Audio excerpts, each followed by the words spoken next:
Hafaliana indray no iarabananao any tokantrano any manaraka ny izao fandaharana izao mety ny andro amin'ny televiziona malagasy amin'ity takarivany 2020 ny volana aogositra 2024 ety.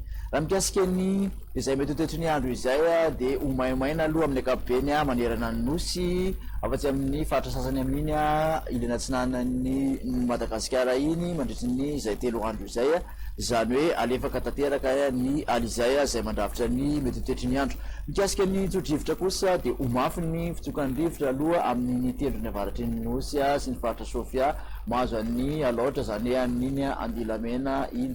Ny Andranomasina kosa de mbola mahery hatrany aloha ny ranomasina amin'iny Morotsiraka avaratra atsinanan'ny nosy iny.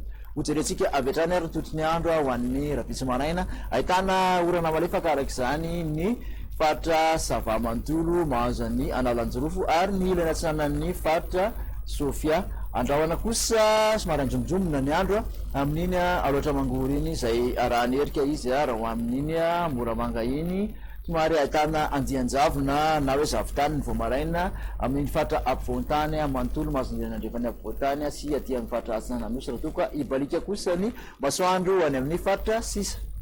Mitolakandro de mbola mitoetra hatrany aloha ny rano malefaka raha ho an'ny Antalasy Analanjirofo. Andrahoana ny faritra Diana Sofia ka hatraty amin'ny faritra atsinanan'ny nosy iny ibalika amin'ny masoandro any amin'ny faritra sisa. Manodididina ny valo ka hatramin'ny 20 degré Celsius ny maripana voavinavina ho an'ny faritra ampovoantany, 20 ka hatramin'ny 20 ny Morotsiraka atsinanana raha toka, 20 ka hatramin'ny 20 kosa amin'iny Morotsiraka andrefan'ny nosy iny.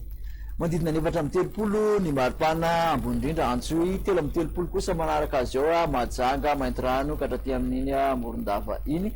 Manodidina ny 13 ka hatramin'ny 5 aty amin'ny faritra ampovoantany, 9 ka hatramin'ny 17 ny Morotsiraka atsinanana raha toka, araka amin'ny 30 ka hatramin'ny 13 amin'iny Morotsiraka andrefan'ny nosy iny. Hojerentsika ny toetrany andro ho an'ireto tanan-dehibe telo ivelan'ny Madagasikara ireto maina avokoa. Fa mandrahona simy masoandro raha ho an'ny Johannesburg sy Nairobi, balika ny masoandro raha ho an'ny Paris. Raha ny toetrany andro ho an'ny nosy manodidina ny Madagasikara indray de isesela ihany no ahitana orana tandrivindrahona ifandimbandrahona simy masoandro raha ho an'ny Maurice sy Comore, balika tanteraka kosa ny masoandro ho an'ny La Réunion sy Mayotte.